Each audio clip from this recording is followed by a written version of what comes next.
Nous sommes à 1100 mètres d'altitude en forêt communale d'Hauteville, parcelle 63 précisément, sur un site un peu particulier qui abrite un martelloscope, terrain d'apprentissage pour forestiers.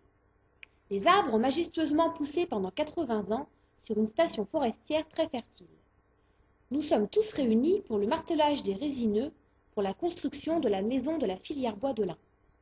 Tout le monde a répondu à l'appel, les élus du plateau, l'interprofession du bois, l'architecte, les agents de l'ONF, les bûcherons débardeurs et le conseil en urbanisme. Madame la Présidente, votre impression avant d'aller en forêt? C'est sympa parce que ça va montrer à tout le monde comment est-ce que l'ONF procède pour marquer les coupes avant les grandes ventes d'automne et de printemps. Allez, c'est parti, tous en forêt. Mais au fait, qu'est-ce que le martelage? On assiste donc à un martelage d'une coupe qui consiste à prélever des gros bois, parce qu'il y a un peu trop de gros bois dans cette partie-là, et à alléger un peu le peuplement, parce qu'il a un capital sur pied trop important. Alors pour autant, on ne peut pas enlever tous les gros bois, sinon on déstabilise le peuplement. Et le but, c'est d'éduquer aussi les bois moyens qui restent, et de favoriser la régénération qui est au sol, qui elle assurera la relève. Évidemment, c'est aussi l'occasion de discuter entre gestionnaires forestiers, bûcherons débardeurs et scieurs. On entend d'ailleurs au loin déjà le bruit des marteaux forestiers.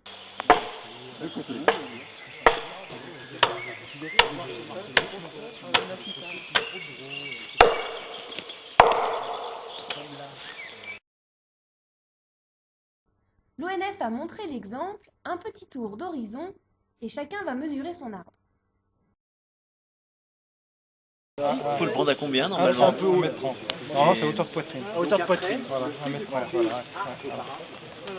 C'est des marteaux hyper modernes que nous ont conçus les arts et métiers.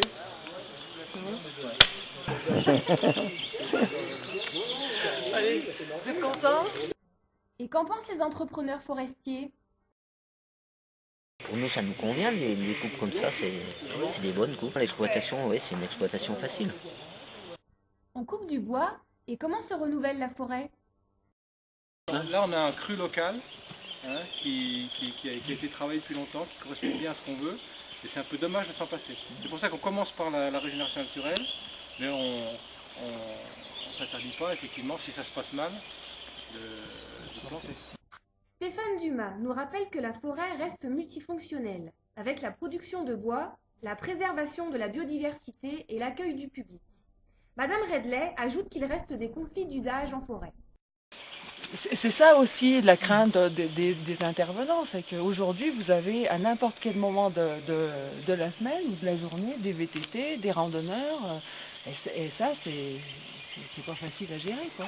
Il ne faut pas que vous soyez dans une logique d'affrontement comme c'est trop souvent le cas. Alors ici, ça se passe encore pas trop mal par rapport à ce que ça peut se passer dans d'autres régions, mais il ne faut pas que les écolos ils s'opposent avec les producteurs de bois, qui s'opposent avec les touristes. Il faut quand même, sinon on arrive sur des trucs qui sont contradictoires. À mon avis, il faut plutôt essayer de construire des synergies pour que tout le monde arrive à trouver son compte et ça se passera mieux. Finalement, le martelage nous a permis de choisir les bois, mais aussi d'échanger sur les problématiques de la filière bois, qui demeure la mission principale de la future maison du bois de lin, Visio Bois.